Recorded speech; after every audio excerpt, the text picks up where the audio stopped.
जगत्पतिं हरिषड्वर्गजेतारं नित्यानन्दगुरुं भजे स्वभावचिन्मयानन्दं कृपापूर्णं। சில பேர் சொல்லலாம், யாருக்கு தெரியும் சாமி கிருஷ்ணர் வாழ்ந்தாரா இல்லையான்னு. அப்கோர்ஸ் இன்னைக்கு ஆயிரக்கணக்கான வரலாற்று சான்றுகள் துவாரகையின் இருப்பிடத்தை, கடலுக்கடியிலே இருக்கும் துவாரகையை சேட்டலைட் புகைப்படங்கள் மூலமாக ஆயிரக்கணக்கான சான்றுகள் நிரூபித்து விட்டன. கிருஷ்ணன் இருந்தார் என்பதில் எந்த விதமான சந்தேகமும் இல்லை. ஆனா இதை தாண்டி ஒரு அருமையான ஒரு தமிழ் பாடல், கற்பனை என்றாலும் கற்சிலை என்றாலும் கந்தனே உனை மறவேன்னு ஒரு அருமையான ஒரு பாடல். அந்த மாதிரி அந்த கிருஷ்ணன்ற ஒரு கான்செப்ட் என்ன பொறுத்த வரைக்கும் உண்மையிலேயே அவர் வாழ்ந்திருந்தா மட்டும்தான் இவ்வளவு பெரிய ஒரு கான்செப்டை ரெக்கார்டே பண்ணியிருக்க முடியும். ஒருவேளை அவர் வாழாம யாரோ ஒருத்தர் கற்பனை பண்ணி இந்த கிருஷ்ணன்ற கதாபாத்திரத்தை உருவாக்கி இருந்தால் அந்த மனிதரே கிருஷ்ணன் அப்படிங்கிற மிக உயர்ந்த உணர்விலே வாழ்ந்திருக்கின்றார். அதனால இந்த கதாபாத்திரத்தை உருவாக்கி இருந்த மனிதன் கடவுள். அந்த கதாபாத்திரத்தை உருவாக்கிய மனிதனே கிருஷ்ணன். ஏன்னா அந்த உணர்வு நிலையில வாழாம கற்பனையே செய்து பார்க்க முடியாத கதாபாத்திரம் கிருஷ்ணன். அதனால கற்பனையின் இருப்பினாலேயே தன் இருப்பை நிரூபிக்கக்கூடிய மிக உயர்ந்த கற்பனை கிருஷ்ணன். கற்பனையின் இருப்பினாலே தன் இருப்பினை நிரூபிக்கக்கூடிய அளவுக்கு உயர்ந்த கற்பனை என்பதனால் அவன் கற்பனையாக இருப்பதற்கு வாய்ப்பே இல்லை.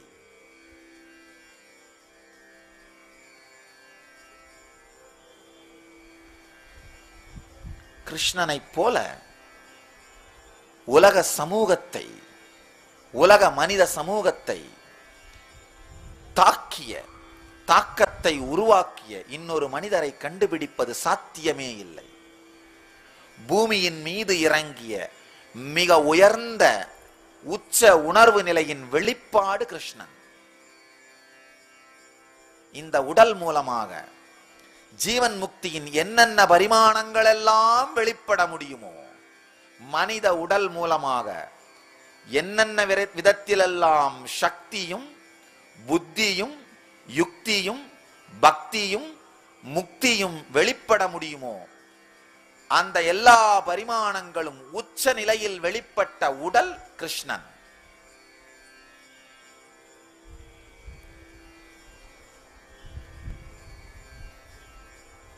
சாதாரண கோபியர் பெண்களோடு, பாலும் தயிரும் மோரும் விற்கின்ற கோபியர் பெண்களோடு விளையாடும் விளையாட்டையும்,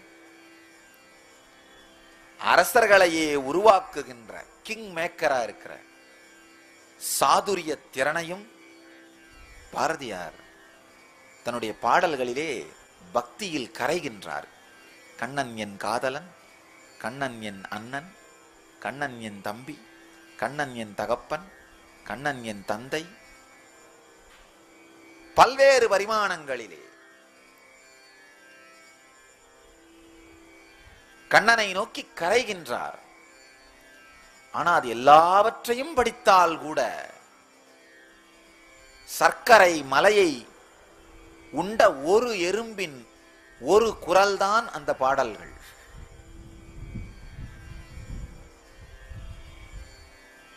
விவரிக்கவே முடியாத இந்த கிருஷ்ணனின் சாநித்தியம், வாழ்ந்தால் மட்டுமே உணர்ந்து கொள்ளக்கூடிய இந்த கிருஷ்ணனின் சாநித்தியம்,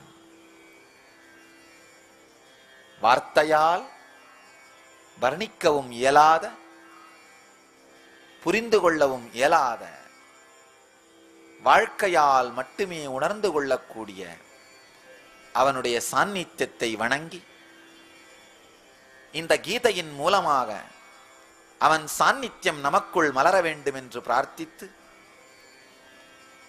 இந்த இடத்தில் அந்த பரம்பொருளின் சாநித்தியம் நிலவட்டும் என்று ஆழ்ந்து அவரை தியானித்து பகவத்கீதைக்குள் நுழைகின்றோம். அவர் என்ன சொல்ல விரும்பினாரோ அவர் எதை உலகத்திற்கு வழங்க விரும்பினாரோ, அவர் எதை நமக்கெல்லாம் இப்பொழுது அளிக்க விரும்புவாரோ அதை அவர் நமக்கு அளிக்கட்டும் என்று அவரை பிரார்த்தித்து, அவர் அளிக்கின்ற அந்த அனுபூதியை உள்வாங்குவதற்கு நம்மை திறந்து வைத்து, அதற்கு நம்மை தயாராக்கிக் கொண்டு அவருடைய திருவடி கமலங்களில் நம்மை கரைத்துக் கொண்டு, அவருடைய உணர்வு நம் எல்லோருக்குள்ளும் முழுமையாக மலரட்டும் என்று அவரை பிரார்த்தித்து கீதைக்குள் நுழையலாம். வசுதேவசுதம் தேவம் கம்சசானூரமர்தனம் தேவகீ பரமானந்தம் கிருஷ்ணம் வந்தே ஜகத்குரும்.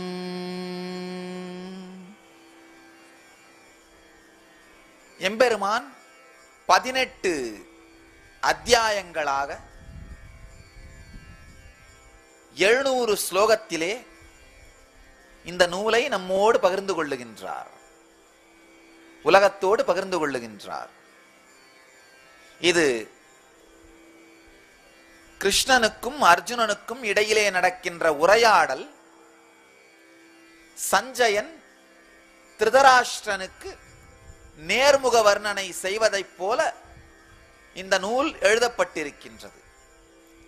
கிருஷ்ணனுக்கும் அர்ஜுனனுக்கும் இடையிலே நடக்கின்ற உரையாடல். திருதராஷ்டிரன் நீங்க எல்லாரும் கேள்விப்பட்டிருப்பீங்க, மகாபாரதத்திலே கௌரவர்களின் தகப்பனார் திருதராஷ்டிரன், பிறவியிலேயே குருடர், அதனால் அவருக்கு என்ன நடக்குதுன்னு தெரியாது.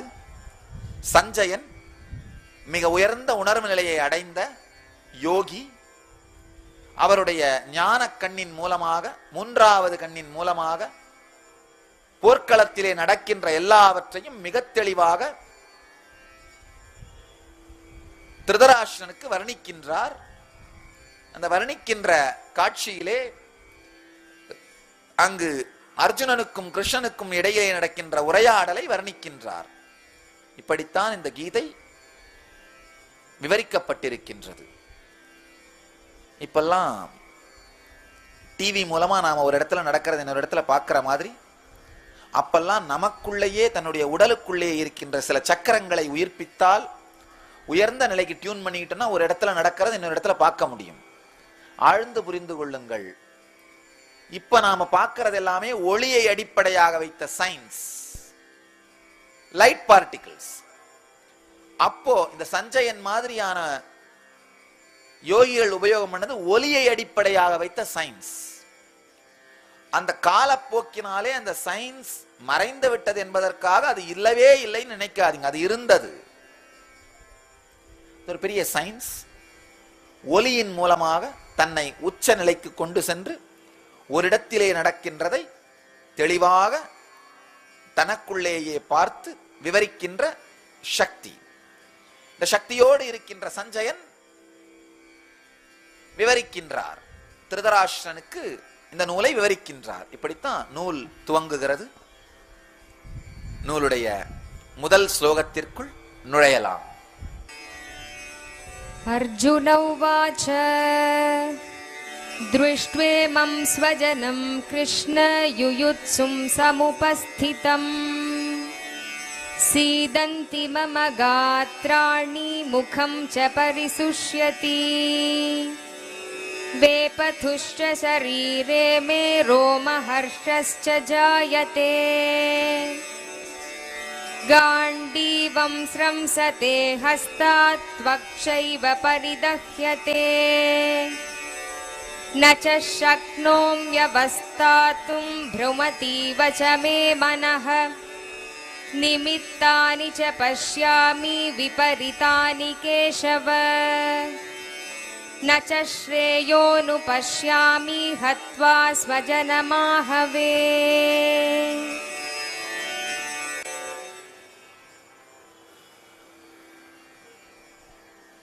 அருமையான ஸ்லோகங்கள். அர்ஜுன உவாச்ச, அர்ஜுனன் சொல்கின்றான். அர்ஜுன உவாச்ச திருஷ்ட்வேமம் ஸ்வஜனம் கிருஷ்ண யுயுத்சும் சமுபஸ்திதம் சீதந்தி மம காத்ராணி முகஞ்ச பரிசுஷ்யதி.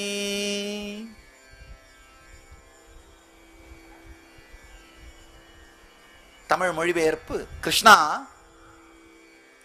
போர் புரிய ஆவலுடன் நிற்கின்ற என் உறவினர் கூட்டத்தை பார்த்து என் கைகள் சோர்வடைகின்றன, வாய் உலர்கின்றது. அர்ஜுனன் தன்னுடைய நடுக்கத்தை தெரிவிக்கின்றான். பகை வளர்ந்து கொண்டே இருந்தது. பாண்டவர்களுக்கும் கௌரவர்களுக்கும் இடையிலே மெதுவாக வளர்ந்த பகை சூதாட்டத்திலே முடிந்து, சூதாட்டத்தின் இறுதியிலே வனவாசம் ஏற்று பாண்டவர்கள் வனவாசம் சென்று விடுகிறார்கள். வனவாசம் முடிந்து அமைதி தூதுவனாக கிருஷ்ணனே சென்று 5 நாடு இல்லை என்றாலும், 5 நகரம் இல்லை என்றாலும், 5 கிராமம் இல்லை என்றாலும் 5 வீடாவது கொடுங்கள் என்று அமைதிக்கு தூது போகின்றான். கௌரவர்கள் 5 வீடு அல்ல 5 ஊசி முனை இடம் கூட அளிக்க மாட்டோம் என்றும் போருக்கு அறைகூவல் விடுக்கிறார்கள்.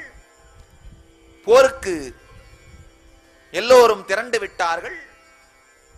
இதுவரை வரலாற்றில் எழுதப்பட்டிருக்கின்ற ரெக்கார்டட் ஹிஸ்டரியில லார்ஜஸ்ட் வார், மிகப்பெரிய போர் இந்த மகாபாரத போர் தான். 18 அக்ரோனி சேனைகள், பாண்டவர்கள் புறம் 8 அக்ரோனியும் கௌரவர்கள் புறம் 10 அக்ரோனியுமாக 18 அக்ரோனி சேனை. ஒரு அக்ரோனி என்பது 1 கோடி. 18 அக்ரோனி சேனை திரண்டு நிற்கின்றது. ஒருவேளை அப்போ இருந்த உலகத்தோட மொத்த பாப்புலேஷனுமே இதான் நினைக்கிறேன். உலகப்போர், உலகப்போர், உலகமே 2ஆக திரண்டு நிற்கின்றது. வெகு சிலர் தான் போரிலே கலந்து கொள்ளவில்லை. ஒன்னு பலராமன், இன்னொன்னு ஸ்ரீகிருஷ்ணன், மூன்றாவதாக தென்னாட்டிலிருந்து சென்ற ஒரு அரசன். சோறிடுவதற்காக, எல்லோருக்கும் சோறிடுவதற்காக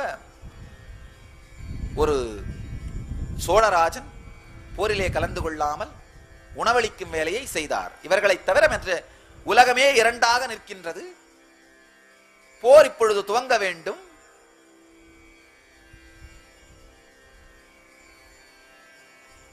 இந்த நேரத்திலே போருடைய கதாநாயகன் அர்ஜுனன் மிகப்பெரிய மனக்குழப்பத்திற்கு ஆளாகின்றான், மனச்சோர்விற்கு ஆளாகின்றான். வெண்ணெய் திரண்டு வரும் பொழுது தாழி உடையற மாதிரி எல்லோரும் நிற்கின்றார்கள் முன்னும் பின்னுமாக. அர்ஜுனன் மிகப்பெரிய மனக்குழப்பத்திற்கு ஆளாகின்றான். தன்னுடைய குழப்பத்தை அர்ஜுனன் விளக்குகின்றான். திருஷ்ட்வேமம் ஸ்வஜனம் கிருஷ்ண யுயுத்சும் சமிபஸ்திதம் சீதந்தி மமகாத்ராணி முகஞ்ச பரிசுஷ்யதி. கிருஷ்ணா, போர் புரிய ஆவலுடன் நிற்கின்ற என் உறவினர் கூட்டத்தை பார்த்து என் கைகள் சோர்வடைகின்றன, வாய் உலர்கின்றது. தன்னுடைய மன உளைச்சலை அர்ஜுனன் வர்ணிக்கின்றான். அதாவது பேனிக் அட்டாக் வந்தா, டிப்ரெஷன் அட்டாக் வந்தா என்னென்ன சிம்டம் உண்டுன்னு இன்னைக்கு மாடர்ன் டே சயின்ஸ் டிஸ்கிரைப் பண்ணுதோ அதை அப்படியே டிஸ்கிரைப் பண்றார். இந்த டிஸ்கிரிப்ஷனோட ஆழத்தை பார்த்தாலே தெரியுது, இது நடந்த நிகழ்ச்சியாக மட்டும்தான் இருக்க முடியும். நடக்காத நிகழ்ச்சியை உருவாக்கும் பொழுது நம்ம மைன்யூட் டீடைல்ஸ் எல்லாம் மிஸ் பண்ணிடுவோம். இங்க ஆனா எந்த விதமான மைன்யூட் டீடைலுமே மிஸ் ஆகல. இது ரெக்கார்ட் ஆகிருக்கிற ஆழமான அந்த மைன்யூட் டீடைல்ஸை பார்க்கும் பொழுதே தெரியுது, இது நடந்து ரெக்கார்ட் ஆகிற நிகழ்ச்சியா மட்டும்தான் இருக்க முடியும். ஏன்னா எப்பேற்பட்ட கதாசிரியனாலும் கூட நடக்காத ஒரு விஷயத்தை மிக ஆழமா அப்படியே ரெக்கார்ட் பண்ணிட முடியாது. ஒண்ணு எக்ஸாஜரேஷன் இருக்கணும், இல்ல சில விடுபட்டு போயிருக்கணும். ஆனா எக்ஸாஜரேஷனும் இல்லாம விடுபட்டும் போகாம ரொம்ப ஆழமா தெளிவாக இதை ரெக்கார்ட் பண்றது. இது ரெக்கார்ட் ஆயிருக்கிறத பார்த்தாலே இது சத்தியம் என்பதை நாம் மிக தெளிவாக உணர்ந்து கொள்ளலாம். போர் புரிய ஆவலுடன் நிற்கின்ற என் உறவினர் கூட்டத்தை பார்த்து என் கைகள் சோர்வடைகின்றன, வாய் உலர்கின்றது. அடுத்த ஸ்லோகத்திலே அர்ஜுனன் புலம்புகின்றான். வேபதுஷ்ச சரீரே மே ரோமஹர்ஷஸ்ச ஜாயதே காண்டீவம் ஸ்ரம்சதே ஹஸ்தாத் தச்சைவ பரிதஹ்யதே. ஐயா கிருஷ்ணா, என்னுடைய உடலிலே நடுக்கம் ஏற்படுகின்றது, மயிர் சிலிர்க்கின்றது, கைகளில் உள்ள காண்டீவவில் நழுவிக் கொண்டிருக்கின்றது, மேலும் சருமத்தில் ஒருவித எரிச்சல் உண்டாகின்றது. தமிழிலே பல மொழிபெயர்ப்புகள் இருக்கின்றன.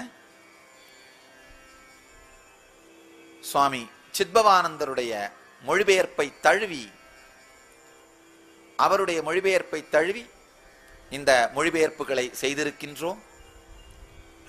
அவருடைய மொழிபெயர்ப்புக்காக அவரையும் அவருடைய இயக்கமான ராமகிருஷ்ண தபோவனத்தையும் நன்றியுடன் நினைவு கூறுகின்றோம். வேபதுஷ்ச சரீரேமே ரோமஹர்ஷஸ்ச ஜாயதே. உடலிலே நடுக்கம் ஏற்படுகின்றது, மயிர் சிலிர்க்கின்றது. நச சக்னோம் யவஸ்தாதும் பிரமதீவ சமேன நிமித்தானி ச பஷ்யாமி விபரீதானி கேசவம.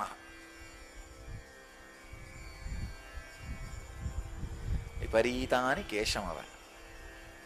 அர்ஜுனன் புலம்புகின்றான், என்னுடைய மனம் குழப்பமடைகின்றது, நிற்பதற்கு கூட என்னால் முடியவில்லை. கேசவா, கெடுதல்களை கொடுக்கக்கூடிய சகுனங்களை நான் பார்க்கின்றேன். தன்னுடைய டிப்ரெஷன்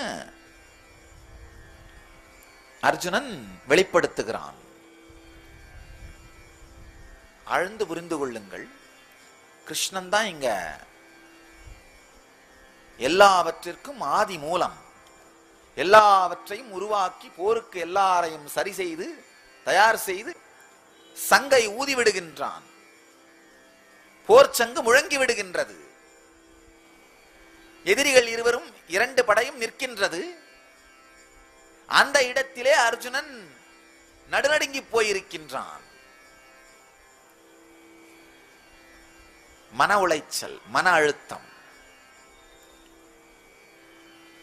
இந்த சூழலிலே அர்ஜுனனுக்கு சொல்லப்பட்டதனால்தான் இந்த பகவத்கீதை உலக மக்கள் எல்லோருக்கும் உபயோகமாகின்றது. காட்டிலே, குகையிலே, மலையிலே, தனிமையிலே சொல்லப்படுகின்ற நூல்கள் அதுபோல வாழுகின்ற மக்களுக்கு உபயோகமாகலாம். ஆனால் நாட்டிலே, போர் முனை நடுவிலே, குழப்பத்தின் உச்சியிலே போரிட வேண்டிய வீரனுக்கு சொல்லப்பட்டதனால்தான் இந்த நூல் வாழ்க்கையை வாழ வேண்டிய எல்லா மக்களுக்கும் நேரடியாக உபயோகமாகின்றது. ஆழ்ந்து புரிஞ்சுங்க, இந்த நூல் யாரோ ஒரு சன்னியாசிக்கு சொல்லப்படவில்லை. காட்டிலே இருக்கின்ற மனிதனுக்கு சொல்லப்படவில்லை. வாழ்க்கையை ஒதுக்கிய புறந்தள்ளிய மனிதர்களுக்கு சொல்லப்படவில்லை. வாழ்க்கையை வாழ வேண்டிய அரசனுக்கு, வீரனுக்கு சொல்லப்படுகின்றது. டிப்ரெஷனோட எல்லா கேரக்டரிஸ்டிக்ஸையும் இங்க அர்ஜுனன் சொல்லுகின்றான். கைகள் சோர்வடைகின்றது, வாய் உலறுகின்றது, உடலில் நடுக்கம் ஏற்படுகின்றது, மயிர் சிலிர்க்கின்றது, கைகளில் உள்ள காண்டீபம் நழுவுகின்றது, வில் காண்டீபம் நழுவுகின்றது, சருமத்திலே ஒருவித எரிச்சல் உருவாகின்றது, மனம் குழப்பமடைகின்றது, நிற்பதற்கு கூட என்னால் முடியவில்லை கேசவா, கெடுதல்களை கொடுக்கக்கூடிய சகுனங்களை பார்க்கின்றேன் அப்படின்னு புலம்புறார். உண்மையில இந்த சூழ்நிலைக்கு கிருஷ்ணன் என்ன விடை கொடுக்கின்றாரோ, உபதேசம் கொடுக்கின்றாரோ, அது உலகத்திற்கே பொருந்தும். ஏன்னா உலகத்தில் இருக்கிற பெரும்பாலான மக்கள் இந்த சூழ்நிலையில் தான் இருக்கார்கள். ஆழ்ந்து புரிந்து கொள்ளுங்கள். டிப்ரெஷன், மன அழுத்தம், மன உளைச்சல், துக்கம் அப்படிங்கிறது வாழ்க்கையிலே எல்லோருக்கும் வருவது.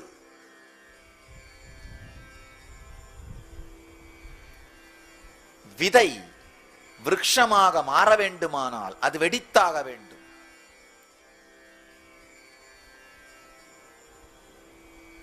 விதை வெடிக்கின்ற தருணம் தான் டிப்ரெஷன்.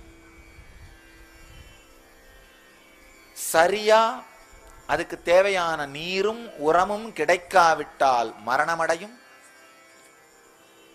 தவறான திசையில் சென்றுவிடும். சரியான நீரும் உரமும் கிடைத்தால் அதே விதை விருட்சமாக மரமாக மாறிவிடும். நாம எல்லோருமே விதைகள், எல்லோருமே இந்த மன உளைச்சல் அந்த வெடிக்கின்ற பருவத்தை எதிர்கொள்ளுகின்றோம். அந்த நேரத்தில் நீரையும் உரத்தையும் பெற்று வளருகின்றோமா அல்லது வெறும் அழிவிலே முடிகின்றோமா அப்படிங்கிறது நம்முடைய சுதந்திரம்.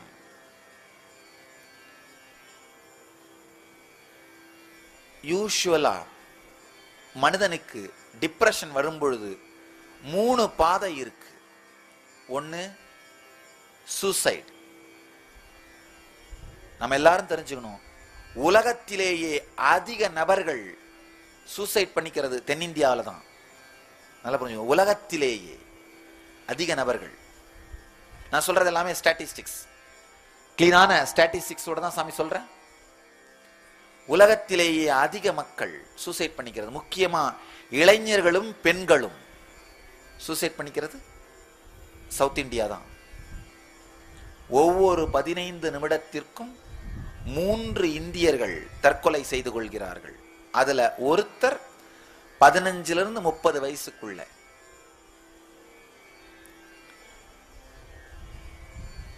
இன்னும் பல ஷாக்கிங் ரெக்கார்ட்ஸ் சூசைட்ஸை பத்தி.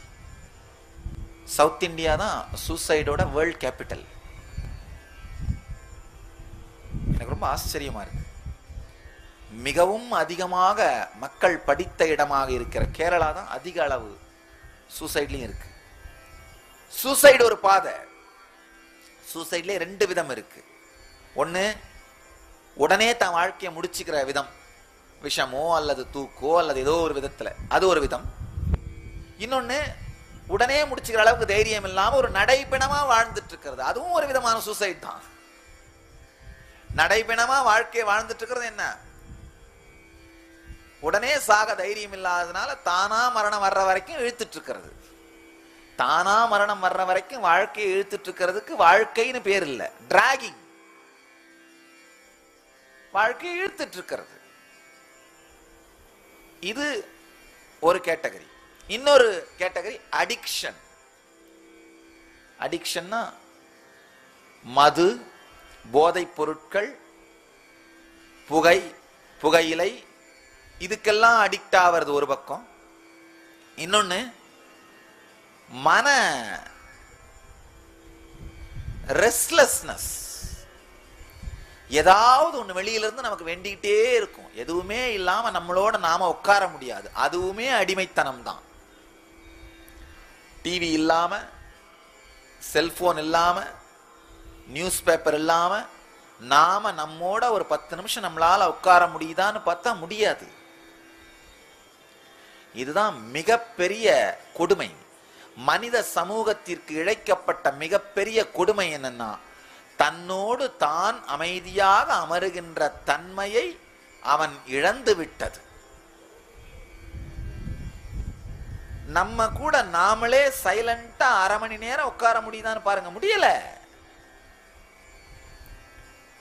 டிவி ஓடல, செல்போன் வேலை செய்யல அப்படின்னாலும் கூட நம்மளால சும்மா இருக்க முடியாது. பழைய நியூஸ் பேப்பர் எடுத்து வச்சாவது வரி விடாம படிச்சுட்டு இருக்காங்க. எடிட்டர் கூட அவளை படிச்சிருக்க மாட்டார். இவருக்கு கல்யாணம் ஆயிருக்கும், இவர் பையனுக்கு கல்யாணம் ஆயிருக்கும், மகளுக்கு கல்யாணம் ஆயிருக்கும், இவருடைய பேரன் பேத்திக்கெல்லாம் கல்யாணம் ஆயிருக்கும். ஆனா பழைய நியூஸ் பேப்பர் எடுத்து வச்சுட்டு இந்த மணமாலை காலத்தை படிச்சுட்டு இருப்பார், பெரிய கண்ணாடி வச்சுட்டு. ஏன் தாத்தா கொஞ்ச நேரம் சும்மா இருக்க முடியாதா? முடியாது. அதுதான் அடிக்ஷன் சொல்ற. ரெஸ்ட்லெஸ்னஸ், தான் தன்னோடு அமர முடியாமை, நாம நம்ம கூட உட்கார முடியாம போறதுதான் நமக்கு இழைக்கப்பட்ட மிகப்பெரிய கொடுமை. மிகப்பெரிய கொடுமை. நாம நம்மோட உட்கார முடியலைன்னாலே நம்முடைய வாழ்க்கையின் போக்கை திரும்பி